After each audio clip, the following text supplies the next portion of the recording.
네, 매주 화요일의 코너죠. 정치 견제학 시간입니다. 국민의힘 김재원 최고위원과 함께합니다. 어서 오세요. 안녕하세요.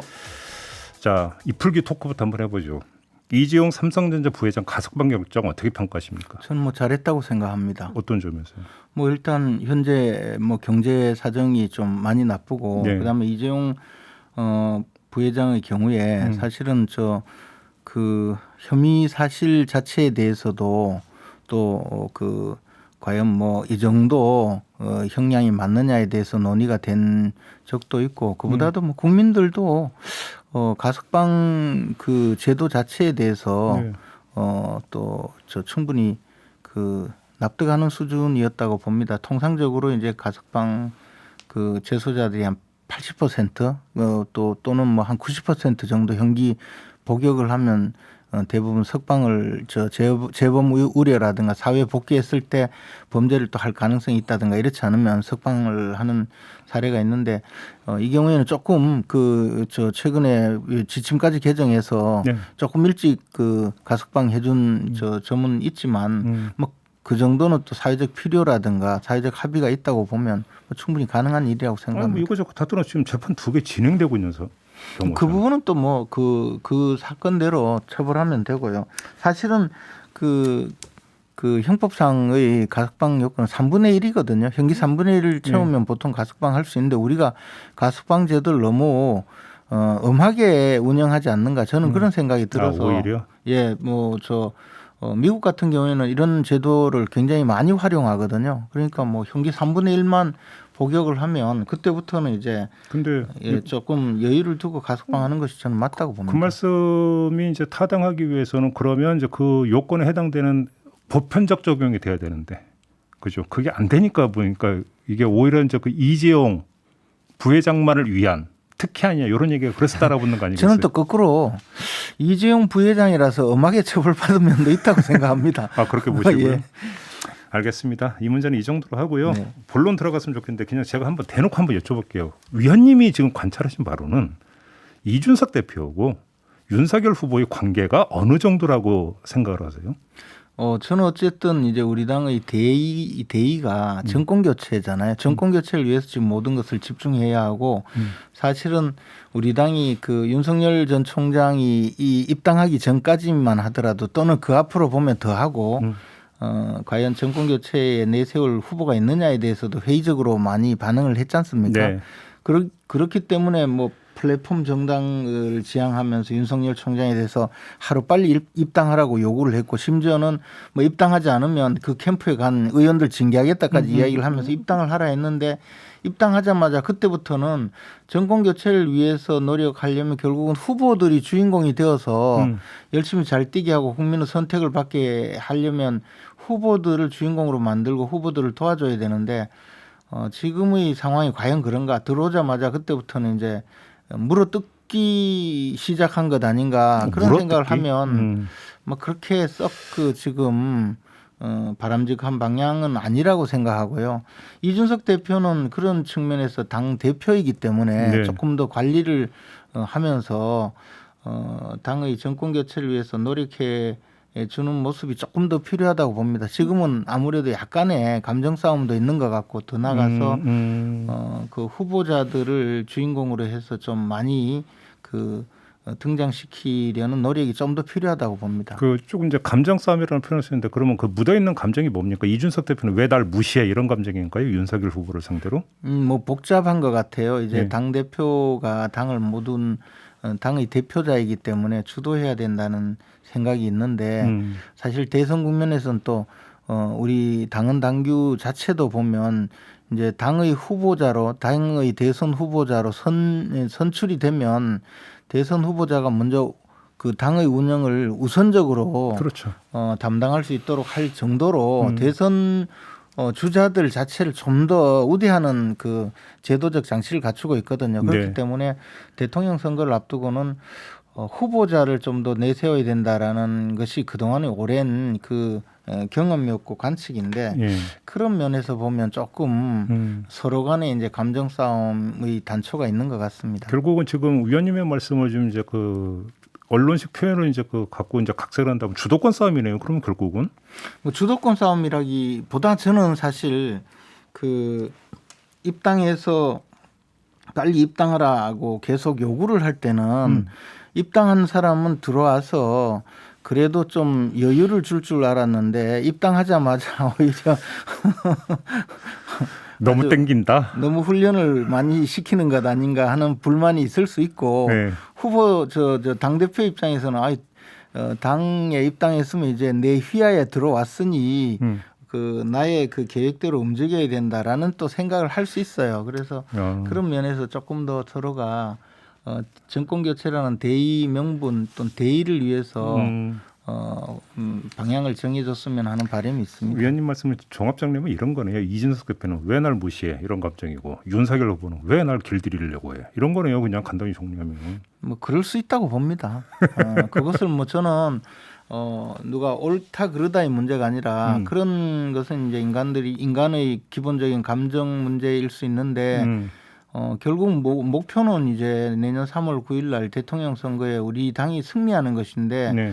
그 목표를 잊어버리면 안 된다는 거죠. 근데 그런 의미에서 지금 계속 이렇게 가면 점점 우리 당의 집권 가능성이 줄어든다는 문제를 인식을 해야 된다고 봅니다. 근데 이제 주말 사이 이제 이른바 돌고래 그 멸치 논쟁도 있었잖아요. 그러니까 이준석 대 윤석열의 관계도 있지만 윤석열 대 다른 후보 간의 관계도 있는 거 아닙니까? 나는 급이 달라 이런 거 깔려 있는 거 아닙니까, 사실? 당연히 이제 물론 이제 그 이야기는 후보가 이야기한 건 아니지만 예, 물론 그러나 아닙니다. 뭐 후보를 돕는 분들이 그런 생각을 한다면 또 실제 현실적으로 뭐 정치 현실에서 지지율이 높은 후보가 훨씬 더 각광을 받는 것도 현실이고요. 그래서 그렇게 생각하는 것을 또 그렇게 생각하는 것도 뭐 할 수는 있다고 보는데 이게 이제 공개적으로 그러니까. 다른 후보들이 있는데 멸치 뭐 고등어, 돌고래 거기다가 얼마 전에는 또 숭어, 망둥이까지 있었거든요. 그러니까 이게 뭐 밴댕이도 나왔던데 밴댕이. 뭐 하여튼 뭐 레밍까지 뛰어나왔어요. 그건 이제 후보를 지칭한 게 아니고. 네. 그런데 이제 이런 식으로 비유를 하면 네.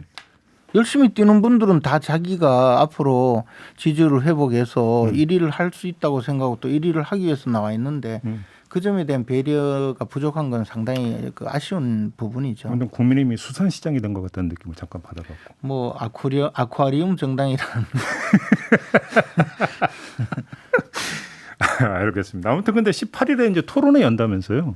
근데 저는 궁금한 게 경선준비위원회 보고 들으셨는지 모르겠는데 14명이잖아요 지금 현재. 어떻게 토론회 한다는 거예요? 저는 사실 이제 그 우리 최고위에서 경선준비위원회를 발족시킬 때도 그 합의를 한 것이 경선 룰은 경선준비위원회의 권한이 아니다. 그것은 이제 당헌당규 개정 사항이거나 이런 경우에는 최고위에서 결정하겠다고 했었고 그다음에 경선을 준비하라는 거였거든요. 네. 다만 이제 당이 너무 민주당은 저 경선이 이미 시작되었는데 우리 당은 너무 팔짱 끼고 있으니까 경선 준비하는 모습도 보이고 탄탄하게 준비를 해서 경선이 시작되면 곧바로 국민의 시선을 끌도록 하라는 것인데 지금은 경선준비위원회가 경선을 준비하는 것이 아니고 아직 경선 후보 등록도 되지 않은 후보자들을 시켜서 이미 경선을 시키고 있는 그 모양이에요. 경선관리위원회죠, 관리위원회. 그래서 경선준비위원회가 본연의 그 임무에 맞는 역할을 하는지도 조금 돌아봐야 되고요. 월권 소지가 있다는 말씀이시네요. 그러면 토론회 여는 것 자체가 그런 논란을 제기하는 분들이 실제 있어요. 그렇기 때문에 조금 더 이 문제는 아직도 충분한 시간이 있고 이것은 전부 다 이제 후보자들의 토론회 앞으로 뭐 합동연설회 TV 토론 이것은 10번 20번도 계속 해야 될 사안이고 그렇죠. 그것은 이제 선거관리위원회가 구성이 되고 후보자 등록을 해서 후보자들이 정식으로 겨룰 수 있는 상황이 되면 하도록 만드는 것이 중요하거든요. 경선준비위원회는 경선을 준비하는 곳이지 경선을 지금 시작한 곳은 아니거든요. 더군다나 시작이 되지도 않았고요. 그러면 위원님 그러다 보니까 말씀대로는 후보자들 사이에는 자꾸 이것에 대해서 논란이 있을 수밖에 없는 거죠. 그럼 위원님 말씀에 따르면 18일 토론회가 그러니까 나중에 변경이 될 수도 뭐 여지가 있다는 말씀이시네요. 저 개인적으로는 기본적으로 저 토론회를 신중하게 판단을 해야 되고 더욱이 이런 내용으로 할 수 있는지 여부에 대해서도 최고위에서 한번 논의를 해봐야 된다고 생각합니다. 최고위원회 회부에서 한번 얘기를 해야 된다. 네. 알겠습니다. 그럼 이것도 좀 더 지켜봐야 되는 그런 상황인 것 같고. 그러니까 뭔가 지금 계속 그러면 당 지도부하고 후보 간에 뭔가 엇박자가 계속 나고 있는 국면이잖아요. 그래서 당 지도부도 후보를 도와줘야 된다는 기본적인 전제가 좀 있었으면 좋겠어요. 왜냐하면 우리 지금 대선 국면에서의 주인공은 후보들이 되어야 되거든요.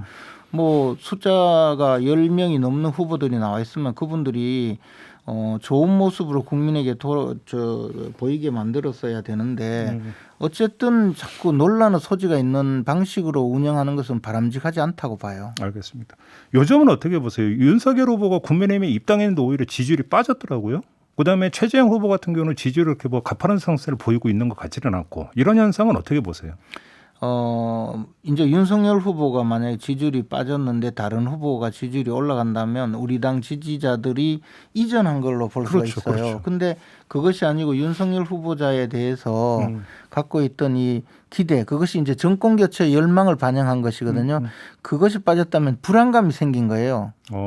정권 교체를 과연 할 수 있을까? 저 사람들 데리고 할 수 있겠나? 예, 그렇기 때문에 그러면 다른 후보자로 가면 이것이 뭐 그래도 대안이 있는데 지금 대안이 없다는 의미가 될 수 있거든요. 그러니까 그럼 좀 심각한 거잖아요. 우리 당 국민의힘 전체적으로 이것은 문제가 생길 수 있어요. 그래서 우리는 이 국민들은 특히 이제 우리 당 지지자들 좀 약간 보수 성향이 있는 분들은 당내에서 서로 싸우는 데 대한 극도의 불안감이 있어요. 과거에 우리 당이 친이 친방과 싸우고 했던 이런 거에 대한. 그래서 좀 당을 관리하는 지도부 입장이나 또는 후보자들 입장에서 내분으로 비춰지는 어떠한 일도 당에 도움이 되지 않을 뿐만 아니라 정권 교체에도 도움이 되지 않거든요. 그래서 이게 외부에서 보면 이미 콩가루 집안으로 보일 거다라고 걱정하는 이유가 바로 그것이고 우리 당은 분열의 모습 내지 분란을 일으키는 모습이 되면 정권 교체의 가능성도 점점 줄어든다는 현실을 인정을 해야 돼요.